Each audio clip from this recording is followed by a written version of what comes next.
Born in Muswell Hill, London in 1929, Mary Claire Blood grew up in a household that valued education. I'm Mary Coombs. I was Mary Blood before I got married. So when I was at Putney High School, I was Mary Blood.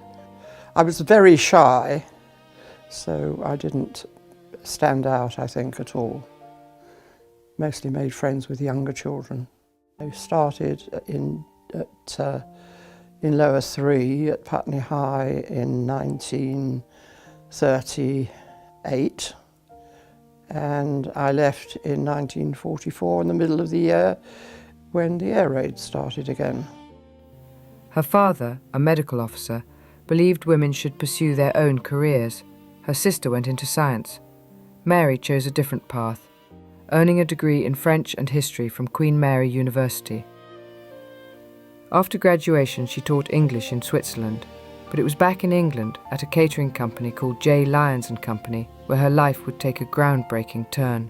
I worked for Lyons initially as a holiday job when I was at university, and then I thought, well, I'm quite enjoying myself here. I turned into a management trainee, and from there I had the opportunity to join Leo. Mary joined Lyons as a temporary clerical worker. It wasn't glamorous and it wasn't her dream job, but her sharp mind didn't go unnoticed. She was soon invited to take part in a rigorous computer appreciation course, a week of lectures and assignments designed to test programming aptitude. Out of 10 candidates, Mary was the only woman, and she aced it. We first had a selection at course. I think it was just 1 or 2 days. There were about 10 of us on it, and I was the only woman. And then I suppose 2 or 3 months later, I was invited to come and join Leo, and I jumped at the idea. Electronic computers are not new, but Leo was the first designed for office work. Leo is fast and flexible, the first automatic office in the world. Leo stands for Lyons Electronic Office. It took the idea of an ordinary mechanical calculating machine and decided to turn it into electronics. When we started, we were about 5 years ahead of any other firm. We were all pioneers in programming. It just happens I was the first woman who was involved in commercial programming. In 1952, Mary became the first woman to work on the LEO computer, the world's first business computer. She helped automate payroll for Lyons and later for companies like Ford Motor Company, the British Army and the Met Office. As LEO evolved, so did Mary's role. She became a supervisor, checking code, rewriting programs and developing software for internal and external clients. She was a pioneer in a field that barely existed, and she did it without a background in maths or science. Lyons offered a vibrant work culture, but the pay was low. Still, Mary stayed, driven by purpose, not profit. We all got on well. There were quite a lot of marriages, including mine. We had quite a lot of social time because of working such long hours. We would lunch together or we'd go out in the evening together. Very exciting atmosphere. Lyons manufactured a lot of bakery goods. They had hotels, they had tea shops, they had restaurants. They were always very go-ahead in introducing new systems that would make for greater efficiency. I got involved with payroll straight away.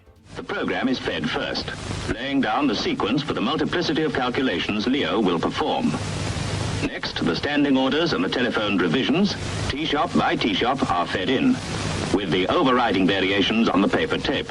The computer itself was on a raised platform because under the racks there were the mercury delay lines. There was a lot of air conditioning. It would take months to write a program. You couldn't do it quickly. Immediately, packing notes begin to print 10 shops at a time.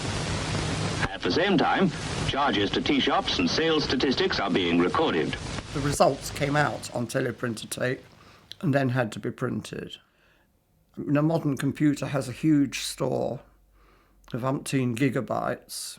Leo 1 was 2K. Leo 1 was used for quite a lot of scientific work. We did the tax tables for the Inland Revenue one year. We did some work for the Met Office. We did some ballistics work for the Army.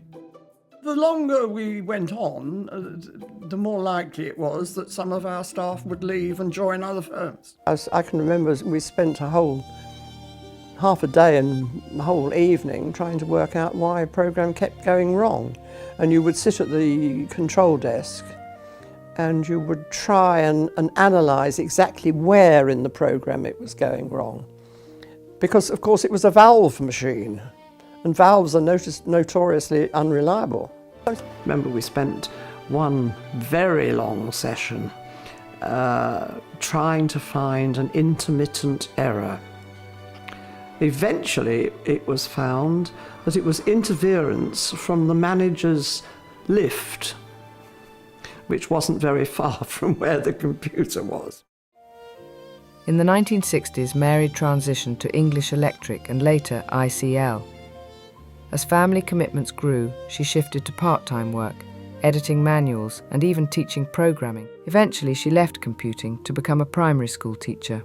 In retirement, she taught piano and led her church choir, always finding ways to give back. Mary Coombs didn't set out to make history, but she did. She opened doors for women in tech, proving that brilliance isn't bound by gender or background.